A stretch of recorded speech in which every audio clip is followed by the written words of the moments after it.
통합사회복지관 김용길입니다. 시간이 많지는 않기 때문에 좀 짧게 말씀을 드리겠습니다. 사실은 이 레디컬 헬프라는 책을 이 토론회 토론 역할을 요청받기 전에 개인적으로 읽었던 책인데 마침 주제가 맞는 것 같아서 그 문장을 좀 발췌해 왔는데요. 사실 이 책에서 얘기하는 복지제도의 뭐 영국적 상황의 것들을 비유하면서 쓴 책임에도 불구하고 우리나라에게도 시사점을 던져주는 문장이 아닌가라는 생각이 들어서 발췌했습니다.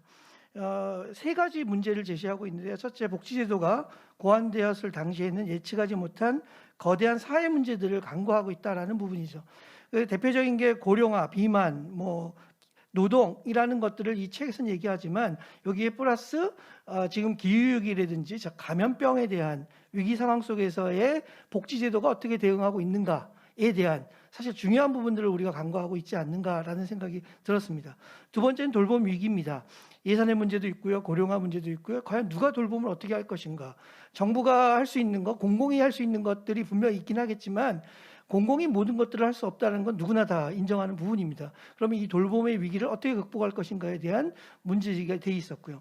마지막 세 번째는 빈곤과 불평등을 충분히 다루지 못하는 분배의 정의 문제입니다. 사실은 복지제도를 사회서비스 영역으로 집어넣으면서 시장 경제의 논리로 풀려고 했던 것들이 사실 이전 정책들의 저는 중요한 득도 있지만 실도 있다라고 생각을 하고요. 결국 이런 시장 구조 속에서 자유시장 구조 속에서 보호를 받고 혜택을 받아야 되는 우리 당사자들이 도리어 소외되고 분배의 어떤 문제에 더 노출되고 있다라는 것들을 공감 가는 부분이어서 먼저 말씀을 드리면서 간단하게 제 말씀을 드리도록 하겠습니다. 돌봄 제도에 대한 근본적 고민들은 사실은 중복적으로 나오는 것들이기 때문에 간단하게 그냥 보면 계속 나오는 얘기지만 공공기관들의 부처 간의 역할이 충돌되거나 중복성에 대한 부분들이 먼저 근본적으로 해결돼야 된다라는 생각이 들었고요. 두 번째는 공공정책의 근본 변화 통합되지 않은 상황에서 민간 서비스 기관의 조정, 역할의 분배만을 강조한다는 것은 근본의 변화 없이 뭔가를 얻으려고 하는 잘못된 어떤 사고의 논리의 비약이다라는 부분들도 좀 지적할 수 있겠습니다.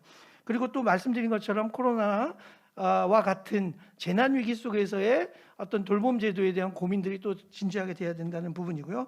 마지막으로 사회적 자본에 대한 부분, 결국 공공의 제도와 예산을 가지고 풀 수 있는 부분도 분명 있긴 하지만 민간 자본, 시민의 어떤 그 여러 가지의 참여와 또 자원력을 가지고 해결할 수 있는 부분도 함께 좀 포괄적으로 다뤄줘야 된다라는 것들로 말씀드리고 싶습니다. 그리고 그 연수구 통합 돌봄에 대한 개인적인 좀 생각입니다. 연수구 통합 돌봄이 시의적절하게 제시된 것들에 대한 것들은 되게 고무적이라고 생각을 하고 정말 저도 연수구에서 일하는 사회복지사로서 응원하고 함께할 생각을 갖고 있지만 조금 더 우리가 이 통합 돌봄 시스템들이 활성화되고 잘 되기 위해서는 사실 적절한 지원 체계가 조금 더 확보돼야 되겠다. 대표적인 게 예산이겠죠. 사실 제시된 예산 부분들이 턱없이 부족했던 것들이 보였고 결국은 물론 모든 예산으로 모든 것들을 행할 수 있는 것은 아니겠지만 그래도 최소한의 예산 구조가 마련될 필요가 있겠다는 생각이 들었고요. 그 다음에 두 번째는 비대면 서비스 제공에 대한 것들을 되게 많이 강조하고 사실은 저희뿐만 아니라 모든 지자체 프로그램들에서 제도에서는 그런 얘기를 하는데요. 사실 사회복지 서비스의 근간은 비대면 서비스의 필요성을 인정함에도 불구하고 대면 서비스를 어떻게 다각화시킬 것인가의 고민을 좀 더 해야 될 필요가 있는 것은 아닌가라는 생각이 들었습니다. 그러니까 비대면 서비스가 위주가 되는 것들은 사회 서비스에 대한 또 다른 충돌의 어떤 지점이 있기 때문에 그런 부분들을 함께 고민할 필요가 있겠다라는 말씀을 드리는 거고요. 예산 문제가 세 번째고요. 마지막 네 번째는 사실은 어떤 주체가 지역사회 안에서의 구심점이 돼서 그 서비스의 돌봄 서비스에 대한 중심 역할을 할 것인가. 물론 연수구 통합 돌봄에 대한 어떤 구조 안에서의 제시된 부분은 있지만 좀 더 명확하게 제시될 필요가 있겠다라는 부분이고요. 예를 들면 서울 같은 경우는 찻동, 그러니까 찾아가는 동주민센터를 중심으로 해서 지역사회 기관과의 연계 속에서의 그 부분을 찾은 부분도 있고요. 최근에 제가 서울시 사회복지관협회 관장님들의 얘기를 들으면 사실은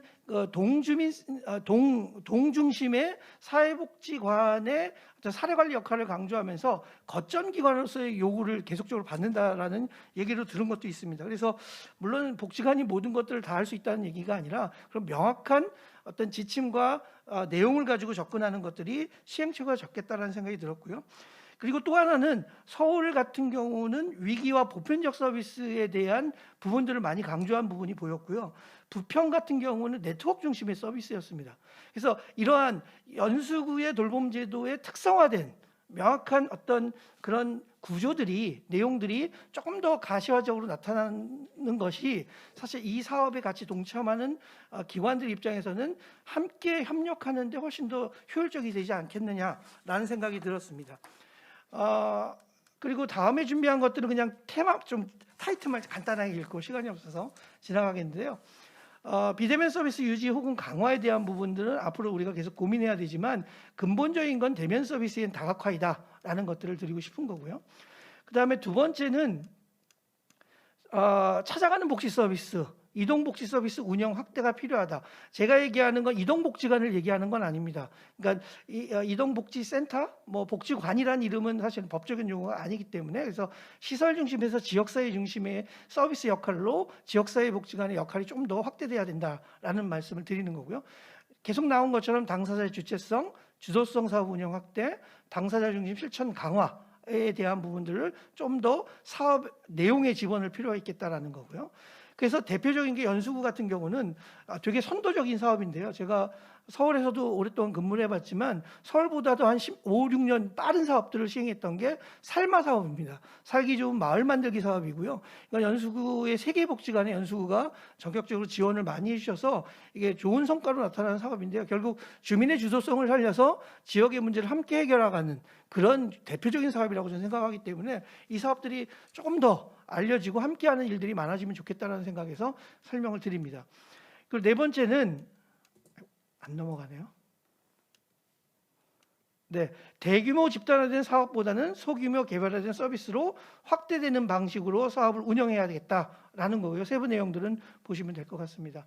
그다음에 이거는 되게 중요한 부분이라고 생각을 하고요. 특히 코로나가 백신이 나와서 끝나는 것이 아니라 계속 반복적으로 유사한 감염병이 나온다는 것 전제를 본다면 사각지대 취약계층을 지원하기 위한 맞춤형 사업들이 많이 나와야 된다라는 부분이고 특히 위기 어떤 요소들을 해결할 수 있는 그런 지원 사업들, 지원 방식들이 많이 고민돼야겠다라는 말씀을 드리고 싶습니다. 저희가 하는 마을안 동고 사업이 대표적인 이 사업이고 외부 지금은 이거 공동모금의 지원 사업을 받아서 하는 사업이지만 이런 사업들이 많이 활성화됐으면 좋겠다는 게 개인적인 생각입니다. 네, 빨리 안 넘어가서 제가 좀 그다음에 여러 내용을 봤지만 사실은 직원들의 소진에 관련된 지원 체계에 대한 것들이 다뤄지지 않기 때문에 결국 이 사업이 유연하게 잘 되기 위해서는 그간은 사실 서비스를 전달하는 직원들에 대한 소진 예방 프로그램들이 좀 더 구체화됐으면 좋겠다라는 의미에서 드렸고요. 그다음에 네트워크 강화 중요하죠. 특히 재난 관련 네트워크 강화들이 조금 더 구체화될 필요가 있겠다. 재난 대응 네트워크를 말씀드리는 거고요. 네. 그다음에 이것도 연대에서 함께 지역사회 욕구 조사를 해서 그것들을 반영할 수 있는 그런 시점들이 좀 필요하겠다라는 생각이 또 들어서 말씀드리는 겁니다. 네. 고유한 역할 찾는 거. 그 다음에 리더십 중에서도 이런 위기관리, 변화관리, 결단력과 그 다음에 네트워킹 능력 이런 것들이 좀 더 요구되는 시점이다라는 말씀 드리겠습니다.